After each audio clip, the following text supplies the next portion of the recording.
we have gathered here today to talk about the new collaboration between Ellis, Atlantis and Gourmande Cosmetics. This is round 2 and I have all 4 of the palettes here, and I am just gonna go through these, swatch them. I'm gonna show you the old palette that they had as well, the original Ellis Atlantis palette, and we're just gonna see whether or not this is something for me, maybe it's something for you. We're just gonna go through the collection and see what we think about it. This collection is launching on August 1st, and there's gonna be a different price point on these different palettes. I do think that the big original palette is restocked as well, in case you are interested in that one. I do have a code with Gourmande Cosmetics. It is Angelica, and it will get you 10% off when you're shopping at Gourmande Cosmetics. I would say overall, when you're shopping with indie brands, a lot of brands do have a code, and you can always try out my code Angelica at checkout and see if you can get some money off. You don't have to use my code, but do make sure to use somebody's code so you can get a discount at the places that do have a discount. So I have my foundation and bronzer on. Ooh, what is going on here? Hello. And I am going to be doing basically my eyeshadow with this. I am also going to be using, because I've been really enjoying the big blush palette that they did with Jordan Liberty. And I thought, since I'm gonna be traveling, this is not something that I bring traveling because it is kind of heavy and it is kind of big. So let's start with the big palette. I think the big palette is $42. The small palettes are $21 each, and then the all shimmer palette, that is all shimmer palette, pretty sure this is $48 because shimmers are more expensive to formulate than mattes. So this is what the palette looks like, and inside you can see this is an all matte palette. This one has cool toned and warm tones, but I will say overall this is a predominantly cool tone palette. I would say it's 2/3 cool tones, maybe even more, and then some warm tones and some neutrals. I actually did not swatch out the big palette, so the swatches that you're seeing are the 2 small palettes together, because the small palettes are the big palette split into 2, so they're the exact same shadows. So you definitely do not need all 3 matte palettes, because you will end up getting duplicates of every single shade. So the small palettes, we have the Gourmande by Ellis. This is volume 2, Imperial and Origin. So the Imperial one is the one that is very cool toned. This one has the cool tone berry rose and the grays, and I will say, as someone who's not the biggest fan of grays, I did feel like a couple of these were a smidgen similar. If you are a gray shadow connoisseur, you might look at this and be like, no, you're absolutely wrong. These are all very different. And you know what? All the power to you, because honestly, you might be right and I might be wrong. But if you are not a big lover of grays and cool tones, I don't think you'll be needing this one. I'm gonna be honest, because they are very gray. And again, as someone who doesn't love grays, some of them were a little similar. All of these palettes do have magnetic pans, so you can rearrange them and change them around and create your own palettes, and they're the same pan size as the original Ellis palette that I will show you in a bit, so you can actually curate your perfect palette and pop in some shimmers if you want to as well. So this is the one that's called Origin, and this is the one that is a warm tone. But I would say that this is cool toned taupes and cool tone browns, warm tones, and then neutral browns. On my skin tone, the only ones that will look warm tone is this mid shade here. I do have a golden undertone though, but I'm just saying, that's why I'm saying that this entire collection is leaning pretty cool tone, just so you know where we're coming from. But this is the more warm tone leaning palette if you were more into those kind of shades. Again, the quality seems absolutely beautiful. Just make sure that you're not getting duplicates of any of the shades. So the palette that has Ellis on the cover, absolutely stunning cover by the way, this is the one that is the all shimmer palette. I really enjoy the shimmer formula that they have in here, and what I really enjoy with this shimmer formula is that it to the touch feels a little drier, which it doesn't feel dry like it's hard to pick up. It's very easy to pick up both with the brush and with the finger, but it feels a little drier, which means it is not gonna crease a lot. If you're like me, I'm 41 years old and I do have hooded eyes by age. These really creamy emollient special shades do crease on me within the hour. That's why I try to point out when I find formulas like this one. I haven't worn it on my eyes yet, but I can almost already vouch for that this one will not crease on me because of how the formula feels. These slightly drier formulas just wear better. If you, like me, sometimes have problem with wear time. So this is the palette, like I said, that is the $48 palette. There is a couple of special shades in here. This one has this almost like green to gold. There is a blue to green. There's this really interesting, this one, Realm. It's almost like a plummy purple with this like old gold sheen. Super, super beautiful. I will say this one and this one, the silver and the charcoal at the bottom, those are the most slick shades, the most that feel like a little bit more emollient. I don't know if that means that they're gonna crease on me, but these are the two that feels the slickest to the touch. I also really enjoyed the top row here with the peaches, and I think I want to use this one here that's called Gleam, because it is this beautiful, super like peachy coral, and I put this top on. It's a little risque, more risque than I usually do, but I kind of want to use that together with some of the reds. Because again, this is a very predominantly cool tone leaning and neutral collection. And sometimes when these neutral things land in my lap, sometimes I play with the neutrals, and sometimes I just want to see, if we go like balls to the walls, how bold and how colorful can we make this? So we're going to be playing with the reds, and we're going to be playing with the coral. Let's take a quick look at the Ellis Atlantis, the original palette. I said with this palette that I thought it was way too big. This is a coffee table palette. This is such a big palette, but it is like a rainbow palette that has a little bit of everything, quite honestly. There is a row of neutrals at the bottom, but of course this palette is exploring even more neutrals. If that is something you're into, there is a row of like iridescent shimmers here as well, with this really like super like bright platinum silver. I really like the top row here. I think that that one is really interesting and some interesting undertones for Blend Bunny. And I don't know if this one is magnetic, because this one doesn't feel... Is this one magnetic? I do have one of these tools here for picking out shadows. I know that Blend Bunny did change around all of their palettes to make them magnetic, but I don't know where they made the switch. They did restock this palette now though, and all the Blend Bunny new palette, like restocked ones, are magnetic. I don't really care about that. No, this one is not magnetic. So this palette is not magnetic, not the old one. If you have the old one, it's not, but if you have a new one, I'm pretty sure it is, so that you can change them around. But with this one, right now, you cannot. And I'm pretty sure that, again, I shouldn't be saying that so boldly, but I'm pretty sure that Nomad Cosmetics said that all new palettes will be magnetic. Does that mean that the one that is on the site right now is magnetic? I don't know. You're gonna have to check that out, but I feel like I read in the post that they were gonna be magnetic. Every item is fully magnetic, allowing shades from volume 1 and 2 to come together so you can curate your own fantasy. Okay, so that I think means that the new one is magnetic, even though this one, the one that I have, is not. Yeah, this one is not. If you're the kind of person who likes curating your own palettes and moving around shadows, Blend Bunny does offer that. It also means that their palettes are very heavy, so keep that in mind if that is something that's deterring you, if you like hold up your makeup when you're doing your eyeshadow or something. Like I said, I don't think there's anything wrong with the quality of this one, but I will personally just never reach for something that is this big. I am gonna zoom in and we're gonna start with the cheeks. Actually, I'm gonna start with putting my hair out. I just took it out because I've been having it up, and I feel like I look like a lion's mane that's been like thrown in the dryer. Okay, so like I said, I've been really enjoying this palette. It's a little bit on the bigger side and it's a little bit heavy. It's actually kind of heavy, and I want to use this one. It's called Blaze. It is this like metallic warm orange, and I kind of want to use that one on the cheeks today, and I'm gonna use it in Singe F07, which is more like a denser brush that works really good with like shimmery formulas, and I want to have a denser one because I want to use it as a blush. And I just really want to do a warm cheek to, again, try to see how warm can we make this palette on a warm undertone, or is it just always going to give cool tones? So that's why I am here to experiment. I am here to answer questions. I am here to let you know what you can expect when you're buying makeup. And I'm sure a lot of people want to know, what can we expect from this palette?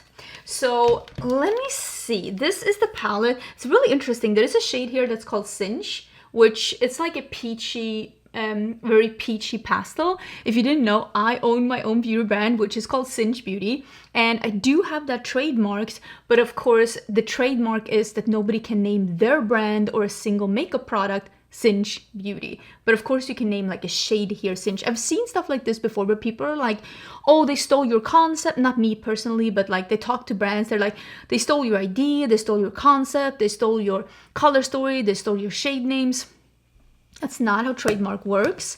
So I'm just saying, singe, I mean, to singe something is to like just slightly burn it. And if you're doing a warm shade, I think that's a really cool name for it. I mean, that's why I named my brand that, because I knew I wanted my brand color to be the Singe Orange Yellow, which my grandmother used to call fire yellow, brandgult. And that's short story of why my brand has that orange yellow color and why it's called Singe. It's a secret homage to my grandmother, who helped me raise me when my mom was a single mom, and I miss her so much all the time. I think about all the things she taught me all the time, and I think there's no bigger homage than letting my brand have this little touch of my grandmother by being called Singe and being that fire yellow color that she talked about. Okay, that turned a little mushy. I want to do Ignite.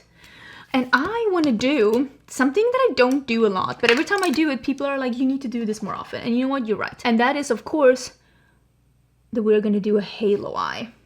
So I'm going to do Ignite. I will say, when I swatched Ignite and Scorched, these two, when I swatched them, I didn't see that much of a difference between them. But I do think that when you build them on the eye, I do think that, what was it, Scorched? Yes, I do think that Scorched is definitely going to show up darker and like deepen this one up. That's also one of the reasons why I wanted to use them together, because I'm like, they swatched pretty similarly, but I have a sneaking suspicion that they're going to look different when you layer them on top of each other. I mean, swatches doesn't tell you everything, but swatches do tell you some things, and I can only speak for myself. But I have been reviewing makeup on YouTube for 10 years. And before that, I used to freelance as a makeup artist.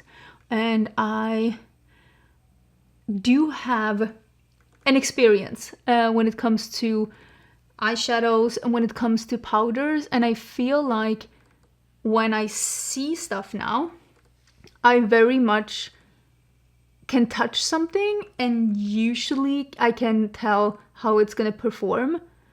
And even though swatches doesn't really maybe tell you anything other than how it looks on the skin, it definitely gives me some information when I am swatching it out.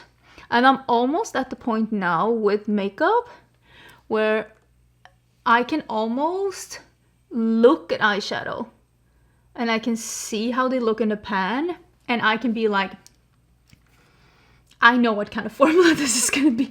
I know how this is going to perform just by seeing it.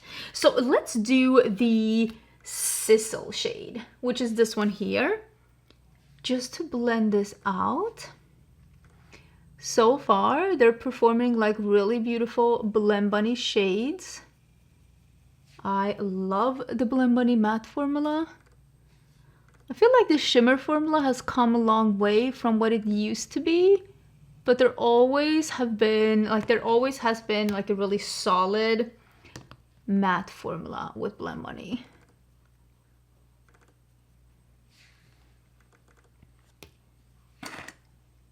I feel like that is blending it out really well. I'm gonna use those shades under my eye too. I'm kind of wondering what kind of technique I want to do for the halo eye. Okay, I'm gonna do the same technique that I did a couple of videos ago. So I'm gonna do an EO7, which is this flat brush from, again, my own brand, Singe Beauty. And I'm gonna do that color closest to the lash line, on the lower lash line. And I'm not 100% sure if this is gonna be dark enough or if I'm gonna have to reach into something darker. I might need to reach into something darker as well. And we're putting that on the lash line here too, And yeah, I feel like it is definitely getting darker, but maybe not as dark as we need it. But it's definitely darkening it up. We might need something else. And I might do the one, it's called Burnt. It is this very reddish, dark, yeah, burnt. Like you have a brick, but you burnt it, okay? Somebody left that one in the oven for too long. Let me do this one in the inner corner too, just to wrap around the eye. Definitely not like blowing it out in any way, but just wrapping around the eye. Okay, now with the color Burnt, which is the even darker one, you can see the difference here. Again, we're doing on the lash line, inner and outer part. And I'm just slowly smudging that out, so it's not a sharp line, but a little smudge. And that is what this brush is perfect for. You can be detailed, but you can also smudge a little bit with this, but still not like using too much of an area. So you can be detailed, but still smudging. I'm gonna take this on the entirety of the lower lash line, just a little bit. And then here, and we're gonna wing it out just a little bit and just smudge. I think that.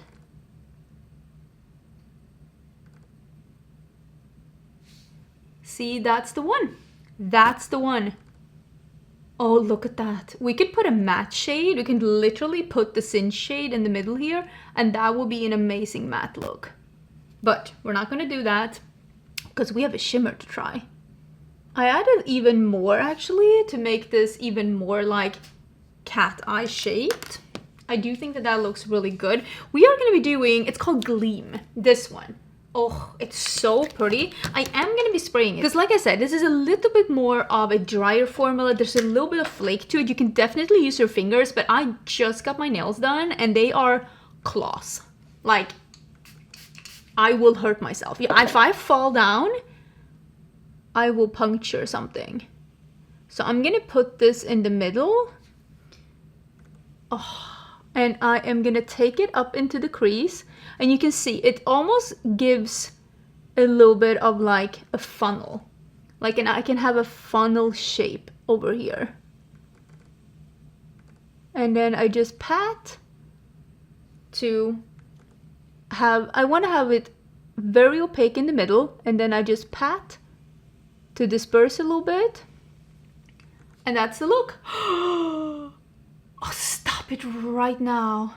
Stop it right now. Oh, that is so sexy. I also did use, where did I put it? But I used, oh, it's here.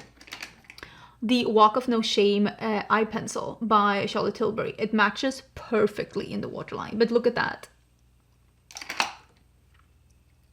Very much loving that. Well, there we go. That is the finished look. Please let me know what you think about this round 2 of the Ellis Atlantis and Belembani collab. Would love to hear your thoughts.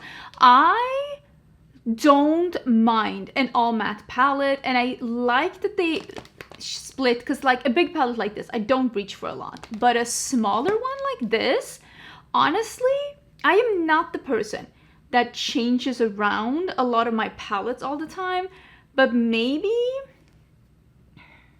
I could be open for suggestions, since this one is a smaller palette and I like the size of this. I like the size of this palette a lot. This is a 15-pan palette. I love something that's between 9 and 20.